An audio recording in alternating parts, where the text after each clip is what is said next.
আজ কৈলাসে এত ভিড় কিসের? আর সকল দেবদেবী চললেনই বা কোথায়? আসুন দেখ, আজ ওনারা যাচ্ছেন কোথায়। আসুন আসুন আসুন আসুন ব্রহ্মদেব, আসুন বিষ্ণুদেব। হ্যাঁ মহাদেব, স্বয়ং জগৎ মাতা তথা আমার প্রিয় ভগিনী আমাদের ভোজনের জন্য আমন্ত্রণ জানিয়েছেন, তাই দেরি না করে তাড়াতাড়ি চলে এলাম। হ্যাঁ, আর তাই শুভস্য শীঘ্রম বলে সকাল সকালই চলে এলাম।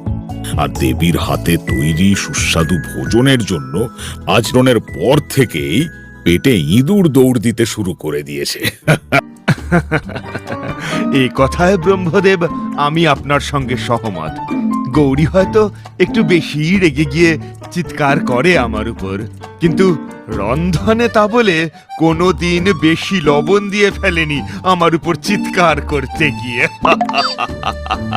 কি বলো দেবী, তাই না? আর আমিও দেবীর সব চিৎকার হজম করে ফেলি দেবীর হাতের তৈরি সুস্বাদু ভোজন আহার। আপনিও না মহাদেব, অনেক রসিকতা হয়েছে। এবার সকলে ভোজনের আসনে বসবেন, চলুন। হ্যাঁ রে, তোদের সব জোগাড় হলো? নে এবার একটু হাত চালিয়ে, বেলা যে গড়িয়ে এলো, এবার খেতে দিতে হবে তো নাকি? অতিথিরা আর কতক্ষণ অভুক্ত থাকবেন? মহাদেব, আপনি সমস্ত অতিথিদের নিয়ে রন্ধনশালায় আসুন। হ্যাঁ, আসছে। চলুন চলুন, সকলে অন্দরে চলুন। হ্যাঁ হ্যাঁ, চলুন চলুন।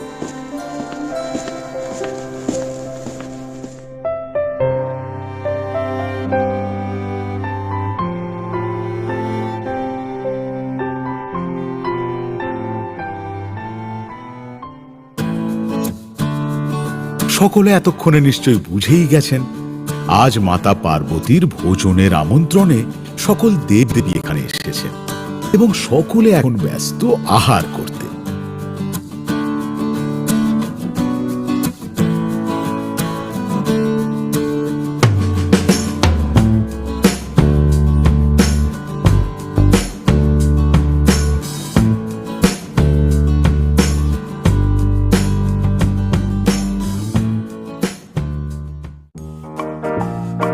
মাতা, আমাকে আরো মোদক দিন, আমার ভীষণ খিদে